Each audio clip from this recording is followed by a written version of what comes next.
3, 2, 1, and we're back.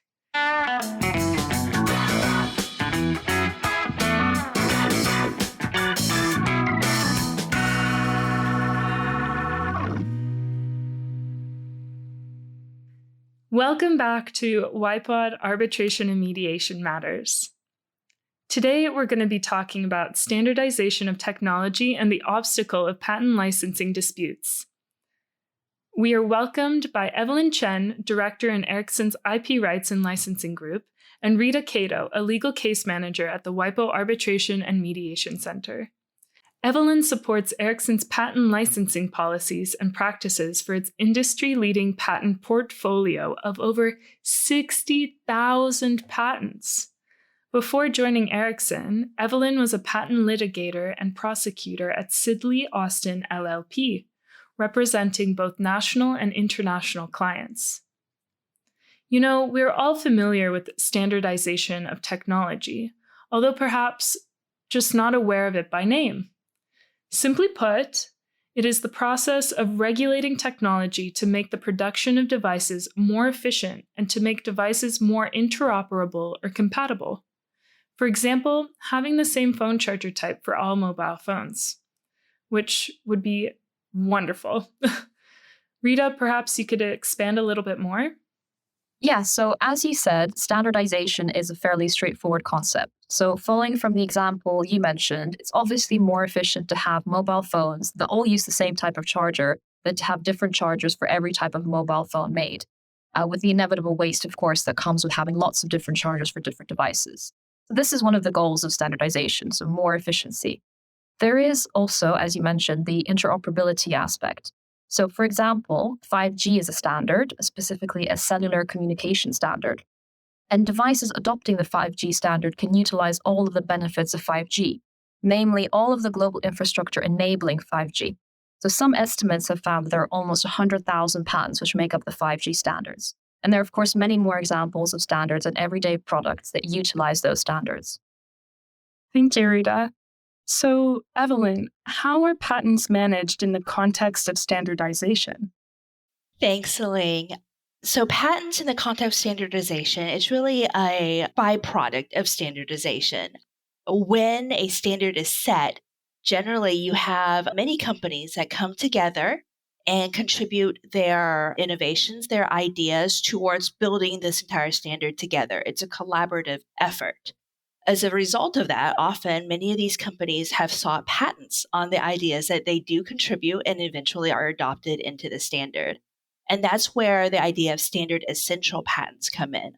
A lot of these technologies are protected by patents on their own. They're regular patents. But when ultimately a standard is used in a product or in a service, inevitably, you probably will be using some of these patents. And so the definition of a standard essential patent is a patent that necessarily has to be used when the standard is implemented, and hence the name Standard Essential Patent.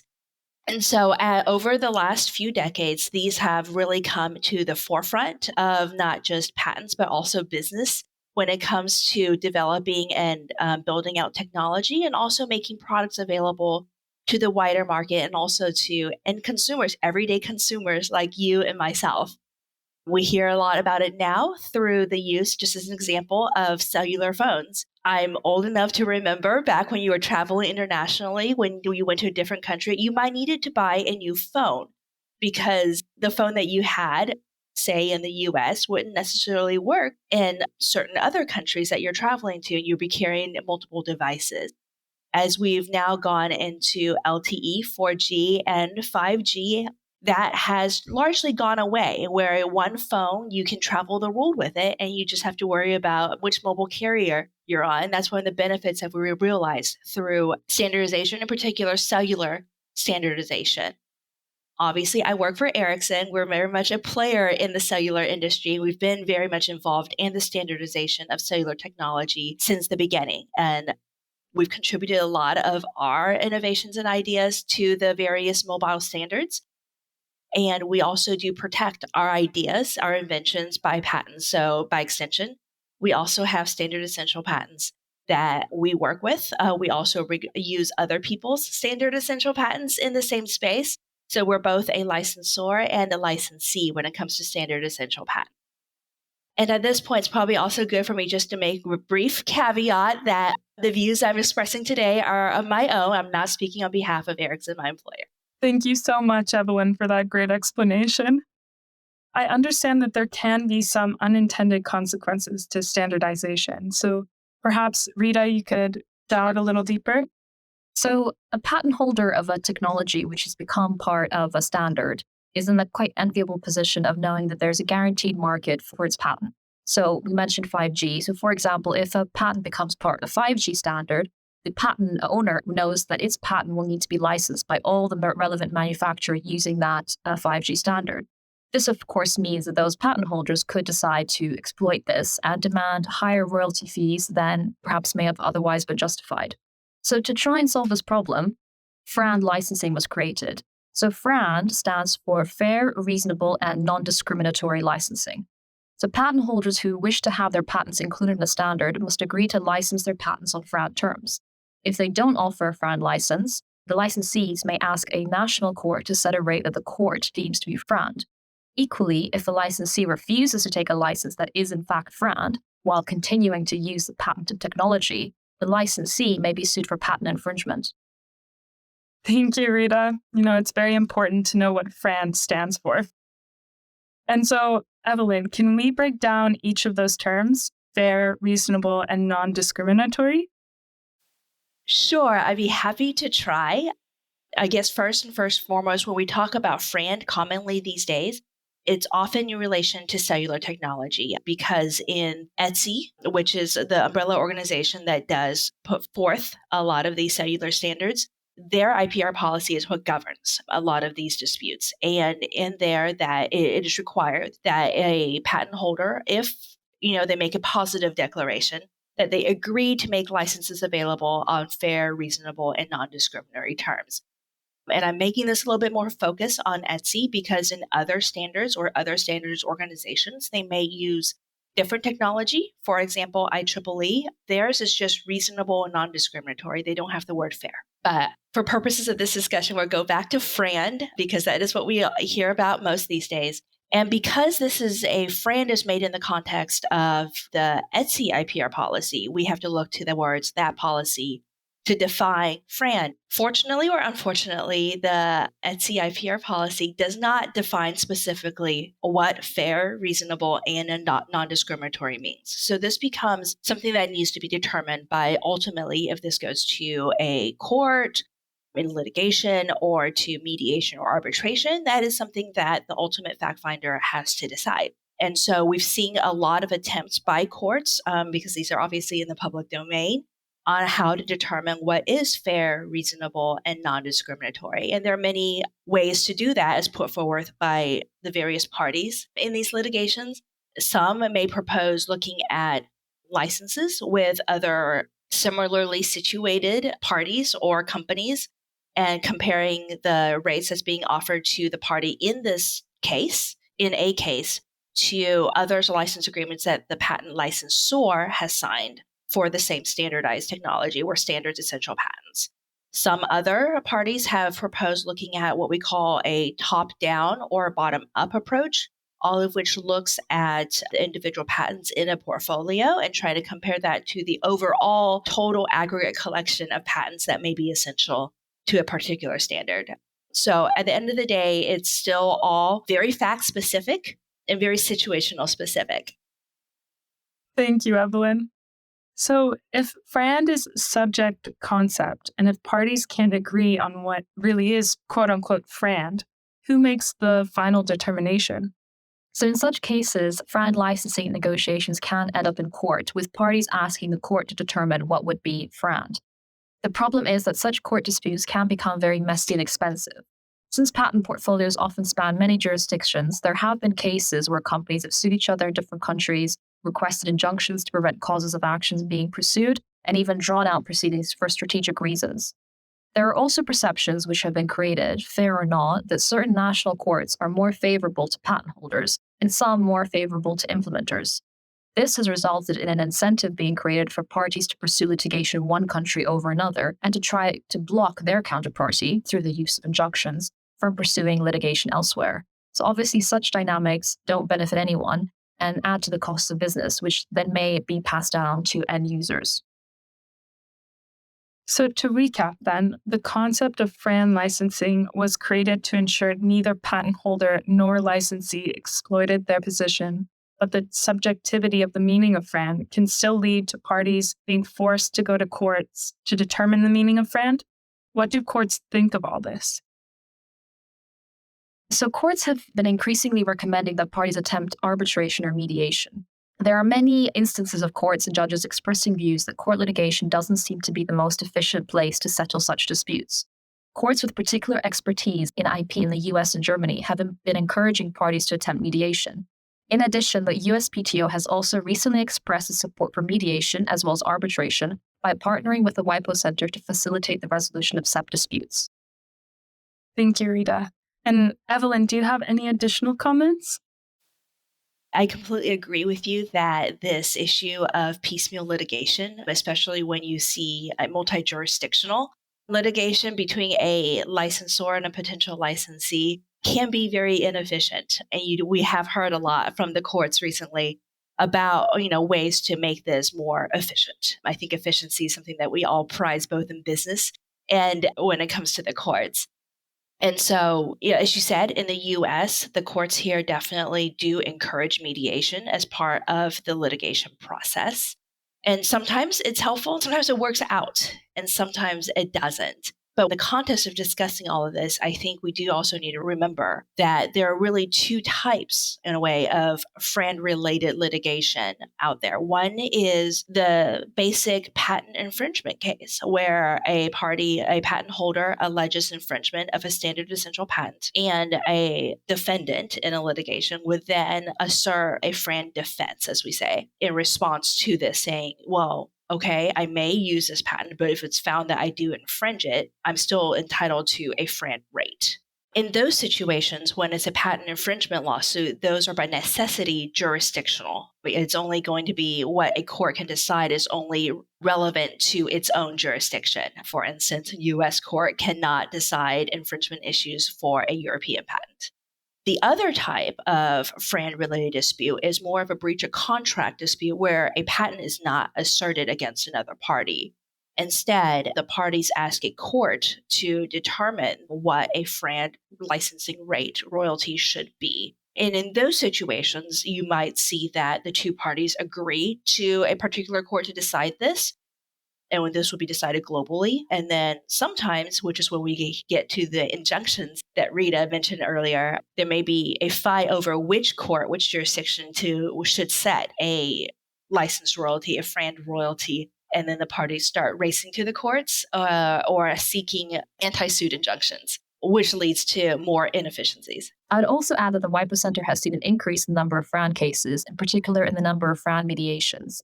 So we've seen parties make strategic use of filing mediation requests with the WIPO Center.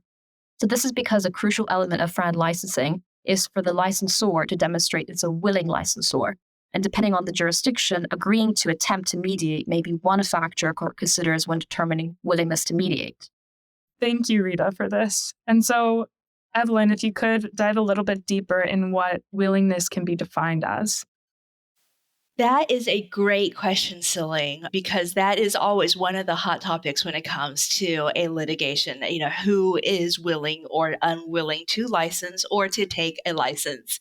A lot of the cases that we've seen, particularly coming out of Germany, do deal with this willingness issue. It may be because ultimately, years ago, in the Huawei ZTE case, the court there first looked at the issue of being willing to license and willingness to take a license. So based on the cases that we've seen so far, where a court has defined what has found a party not to have been willing to take a license, there have been factors such as what has been perceived by the court to be a delay in responding to negotiation requests, or just very sporadic correspondence between the parties. One of the factors that they have looked at is a willingness to mediate or arbitrate or a reasonable response to a request to mediate or arbitrate a FRAND licensing dispute. There are many other factors that are involved in this and goes along. The willingness issue also goes very much hand in hand with the definition of FRAND and determination of what is FRAND. It can be very subjective and is case by case specific. So it is not like that willingness to mediate or arbitrate is definitive, a determination to whether or not a party is willing either way, but it is that we've seen that it is a factor that the courts will look at. So to follow up, what are the benefits of mediation then? Well, mediation can help parties resolve their disputes confidentially and in a way that focuses on commercial interests. So during a mediation, a mediator can discuss the dispute with the parties, get each of their individual perspectives on the dispute, and then use that information to help parties reach their own settlement or suggest possible ways forward. The focus on what outcome is of mutual commercial benefit to the parties is the key benefit of mediation. So the WIPO Center has had experience of cases where instead of just a settlement being reached, parties have actually concluded new commercial agreements. Mediation also has the benefit of being low cost. So for example, the WIPO Center often sees mediations where a mediator spends approximately 15 hours on a case. With indicative mediator fee rates of between $300 to $600 and the cost split between the parties, this can be a very affordable option, particularly for SMEs. Finally, even if the entire dispute isn't settled through mediation, it can still be of benefit as parties can narrow the issues in dispute. So we've had cases referred to us from courts where parties did just that. They agreed on certain disputed points and then returned to the court on a narrow set of issues. And as a result, were able to save time and money. Thank you for providing the WIPO Center's views on mediation, Rita. And so, Evelyn, what are your views on mediation? I think mediation is a great tool, not only in the middle of a litigation or a pending dispute, but potentially also before such a dispute is even filed. Sometimes parties who are negotiating, it helps to have a neutral third party who is there to help referee or mediate a discussion or negotiation. And sometimes it helps to just adjust both parties' expectations and to better understand each other's positions. We've seen mediators be very helpful in that respect. And this can be particularly effective before a litigation is even filed and really save a lot of headaches and money and time. In the course of a litigation, of course, I think parties' emotions are already invested, money's time is already invested. And in the US, definitely, the courts are still very much in favor of mediation, of having somebody come in, hopefully, maybe recalibrate the discussions a little bit. Ideally, that's what would happen. Not all mediations ultimately result in that result, unfortunately. Some parties, you go into mediation with the same positions that you come out, and there's no resolution. But other times, with a mediator offering their perspective on what they're hearing from both parties, you can reach a faster resolution or some kind of negotiated compromise that is ultimately beneficial to both sides. Thank you for sharing your views, Evelyn. And to follow up, Rita, how about the use of arbitration? So obviously, one of the benefits of mediation is flexibility, so either party can walk away from the process at any time. But if parties actually want more finality, they can instead opt for arbitration. And there are a number of benefits of arbitration over court litigation. So for example, where a patent holder alleges breach of its patents in many different jurisdictions, it's inevitable that the patent holder will need to either start proceedings in lots of different countries or will actually happen, choose to forego enforcement in certain countries, because obviously it's not realistic to pursue litigation in every single country that patent may be registered in. However, the benefit of arbitration is that parties can agree that the arbitration will consolidate all possible claims across all jurisdictions. I completely agree with you, Rita. Arbitration can definitely be much more efficient, where you can resolve all of the disputes and claims each party has against each other in the context of a FRAND negotiation in one jurisdiction or in one place instead of having it around the world. That is a definite benefit of arbitration. The other benefit is that arbitration is by consent. Both parties have to agree to enter into arbitration before such a proceeding can take place. And so in this situation where you have an arbitration, both parties have reached some kind of agreement or compromise on the framework of this arbitration. And I think both parties can then go in pretty willingly and having an idea at least of what to expect as compared with litigation or a court set a FRAND rate where it very well could be the situation where one party sues the other in a court that the other party is not comfortable in or doesn't feel is favorable for their position. And then that causes other hurt feelings and things that may ultimately affect the relationship between the parties and the negotiations going forward. And when we see that kind of situation, that's where we see more the recent trend towards anti-suit injunctions and anti-suit injunctions, which I'll refer to as ASIs and AASIs to speed things up a little bit. But that's what we've seen a lot in the last few years, including with cases that involved Ericsson, that there have been situations where parties have asked a particular court to make a determination of the appropriate FRAND royalty for a portfolio of standard essential patents, and at the same time have asked that court to issue an anti-suit injunction preventing the other party from asserting any of its standard essential patents in any other court in the world, or to ask any other court to determine a FRAND royalty for that same portfolio of standard essential patents. As a result, you've seen the kind of the rebound effect of AASIs, where the receiving party of that ASI goes to another court to try to limit the reach of the original ASI, which all is great for legal pundits and academics, but not so good really ultimately for, I think, the FRAND ecosystem or for the parties involved. To add, I think we've here, at least when in the field, when in the middle of these FRAND negotiations, we've started increasingly hearing more discussions of the option of going into arbitration, or at least to start off with mediation. And so I think that is a positive trend towards arbitration and mediation in that regard. And as more parties understand that this is an option available to them, that perhaps we'll see more of that going forward. Thank you for listening as we explored the standardization of technology and the obstacles of patent licensing with Evelyn Chen and Rita Kato. We hope you gained a deeper understanding of the use of ADR mechanisms for FRAND disputes.